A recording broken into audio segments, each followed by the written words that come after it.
Mais non, la grisaille ne nous empêche pas de nous réjouir ce matin de retrouver nos collègues du Café politique, l'éditorialiste pour l'Acadie Nouvelle, François Gravel, que nous joignons comme d'habitude à Caraquette. Bonjour. Bonjour Martine. Hey, un petit mot sur le recomptage dans la circonscription de Terrebonne. Souvenez-vous, là, c'est une seule voix de majorité Oui. pour le libéral, le Bloc québécois qui traîne ça en cours de justice. On a notre propre super recomptage en cours, nous, en Atlantique. Là. Ça fait des semaines que ça dure là, dans Terra Nova, les péninsules. Là, on ne sait toujours pas le gagnant. Les libéraux ont gagné par 12 votes. Le décompte se poursuit. Il y a eu des revirements là aussi, pas aussi spectaculaires qu'au Québec, là, mais entre autres, le compte a été annulé, a été ralenti d'une journée à cause que l'eau potable avait été coupée dans la ville, c'était prévu. Tout ça pour dire que c'est aujourd'hui, semble-t-il, que le décompte est censé se terminer. Alors on surveille ça, on Absolument. aura peut-être un gagnant. La fumée blanche, si j'ose emprunter Oui. cet élément important de notre actualité récente. Oui, ça pourrait être aujourd'hui. Maintenant, je dis bonjour à Jacques. Jacques Poitras, notre collègue d'Halifax dans la capitale à Fredericton. Bonjour Jacques. Bonjour, joyeux automne. Oui, oui, L'été on est a, terminé, on a vraiment depuis une l'impression. semaine, je pense. Oui, l'automne s'est installé, mais je ne sais pas si le but, c'est de passer de l'hiver à l'été, éventuellement. On verra. Bon courage à tous. Bon, c'est assez chaud quand même dans l'actualité, hein? On se le dira ainsi, pour lancer ce café politique. On va commencer avec tout le dossier en éducation et je vais débuter avec vous, Jacques, dans la capitale, où vous et vos collègues ont quand même tenté, au cours des derniers jours, d'avoir des commentaires de la ministre Claire Johnson, qui est sortie un petit peu de sa réserve, enfin, diront certains, au cours des derniers jours. Je sais que vous lui avez parlé, on l'a reçu à l'émission, au téléjournal aussi, dans ce grand dossier où on demande aux districts scolaires de revoir leur colonne de chiffres, leurs dépenses. Oui, je pense que nous sommes en train de voir un virage du gouvernement libéral en train de se dérouler et Claire Johnson était partout dans les 2 derniers jours avec des entrevues. Je pense que c'est pas par hasard que j'ai obtenu mon entrevue à moins d'une heure après après avoir fait la demande. Je pense que les libéraux voulaient passer le message qu'ils cherchent des solutions, des façons à peut-être modifier le cadre fiscal pour les districts. Claire Johnson a même dit que oui, il pourrait avoir des fonds additionnels ou On évalue, c'est sur la table. mais elle a dit aussi que nous sommes allés un peu trop vite. Alors, c'est intéressant. On désire tellement des changements urgents dans le secteur d'éducation que nous sommes peut-être allés un peu trop loin, un peu trop vite. C'est souvent qu'on voit un gouvernement libéral qui ont le goût de transformer rapidement quelque chose, mais lorsqu'on rencontre des difficultés, on recule un peu. On l'a vu avec Sean Graham, on l'a vu avec Brian Gallant. Je pense que la risque pour le gouvernement Holt au niveau de leur mandat, de leurs objectifs, c'est quand la première ministre parle des changements transformatifs, c'est un peu répétitif, mais c'est sa phrase.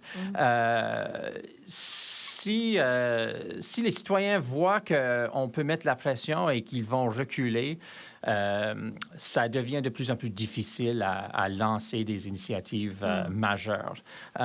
Mais absolument, je pense que la ministre veut calmer la situation un peu et trouver une façon de sortir de cette vraiment la plus grande controverse de leur mandat jusqu'à maintenant. Est-ce qu'il y a du bon derrière la maladresse, c'est-à-dire que les demandes que fait que fait ce ministère, les demandes que font ce ministère, François, on le fait en contexte qu'on nage plus dans les surplus au Nouveau-Brunswick, là.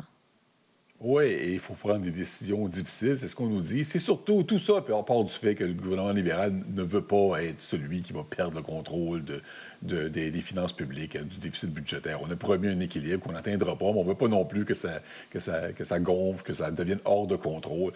Tout part de là, je pense. Mais quand on touche à la santé ou, dans ce cas-ci, à l'éducation, il y a une résistance et c'est ce qu'on voit présentement. Et de plus en plus, ce que nous présente la ministre Johnson, ça ressemble à un recul, hein, partiel ou complet, on ne le sait pas encore, mais on recule là, ici. Là. J'ai même été étonné, je vous dirais, de sa déclaration. Hein. Elle a dit que le gouvernement a peut-être été trop loin dans ses demandes au district scolaire, hein, ce qui peut laisser croire qu'on croyait à Fredericton qu'il y a beaucoup de gras à couper ou beaucoup de postes qu'on peut soit éliminer ou soit déplacer d'un endroit à l'autre, sans que ça n'ait aucun impact. Et finalement, ça ne semble pas être tout à fait le cas. Hein. Et les conservateurs s'étaient interrogés cette semaine à ce sujet-là, en laissant croire qu'il est possible que la ministre se soit fait imposer des objectifs de compression ou de réallocation, là, selon le vocabulaire choisi, sans réaliser elle-même l'impact que tout ça aurait et que là, elle le découvre à la dure. Alors, c'est certain que cette déclaration-là de la ministre va ajouter de l'eau au moulin là, pour les conservateurs dans ce dossier-là.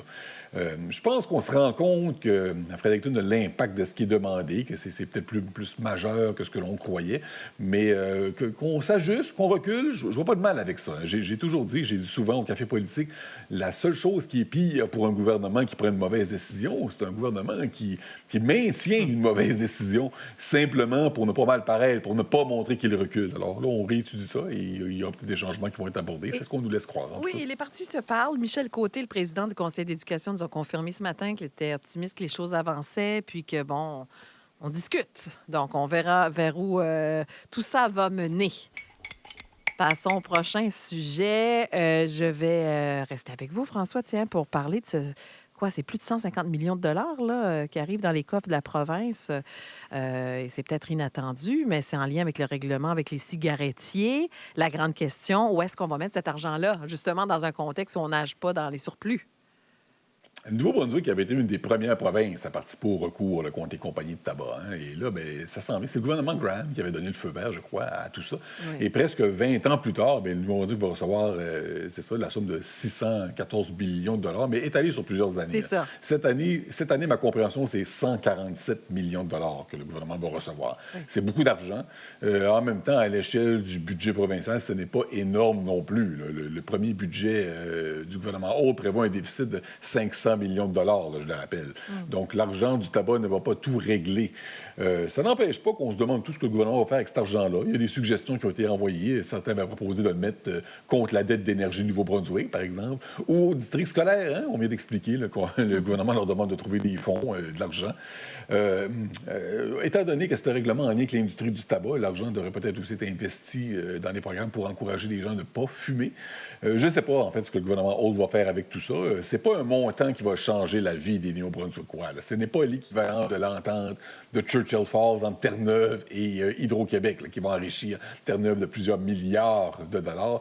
Mais ça reste une bonne somme d'argent et ça arrive au moment où le gouvernement Holt essaie par tous les moyens d'empêcher le déficit budgétaire de gonfler. Je crois qu'il va être content de recevoir ces fonds-là. Alors, qu'en pensez-vous, Jacques? Oui, bien, c'est pas un super montant d'argent, mais quand même, c'est un grand montant et il y a certains groupes qui luttent contre le tabac, qui veulent que ça soit que la plupart soient dépensés sur des programmes anti-fumée. Le député conservateur Bill Hogan m'a dit que tout l'argent devrait être dépensé sur des tels programmes. Le seul problème, c'est que si on lance des programmes avec cet argent-là, puis l'argent n'est pas là chaque année, c'est difficile de soutenir des programmes comme ça si on met tout l'argent dans une enveloppe comme ça. C'est pas soutenable. Maintenant, 147 millions cette année pourrait réduire le déficit par un montant assez important. Et l'économiste Pierre-Marcel Desjardins fait un argument que je trouve très intéressant, que cet argent-là est supposé d'être pour compenser des provinces pour des coûts de soins de santé pour les fumeurs qu'ils ont dépensés dans le passé. Alors, pourquoi pas mettre ça sur le déficit, le dette, qui est en fait le résultat de nos dépenses dans le passé. Alors, c'est une façon un peu de payer la facture qu'on a déjà eue depuis des années. Et ça fait du sens. J'imagine que le gouvernement va trouver un demi-mesure où ils vont prendre un pourcentage pour des programmes de cessation de fumée, puis mettre le reste peut-être sur le déficit ou peut-être l'utiliser pour aider les districts scolaires un petit peu. Non, on ne sait pas. On verra. Maintenant, on passe à notre prochain sujet. Troisième et dernier sujet de ce café, avant de passer à vos cafés de la semaine. Rencontre au sommet pour les membres du Parti conservateur du Nouveau-Brunswick. Jacques Poitras, ils sont à Moncton en fin de semaine. Là, ça sera une grosse année. L'année prochaine, on va choisir un nouveau chef. On veut déterminer les règles du jeu aussi.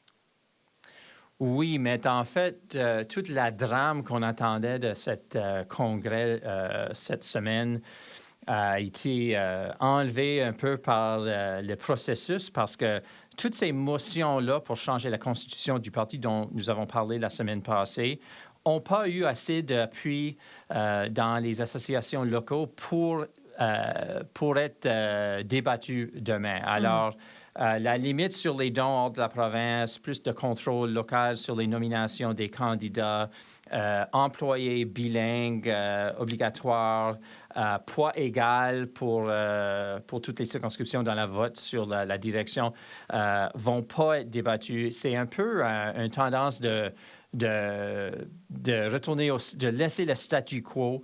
Maintenant, sur les règles pour la course à la direction, un détail que j'ai trouvé intéressant, c'est qu'un candidat pour chef ne peut pas être chef par intérim du parti cette année dès le 1er juillet. Alors, ça veut dire que Glenn Savoie, le chef par intérim, doit décider avant le 30 juin s'il veut se présenter comme un candidat. Et si oui, il doit démissionner comme chef par intérim avant la fête du Canada. Mais traditionnellement, ça n'arrive pas que les chefs par intérim se présentent. C'est rare, hein?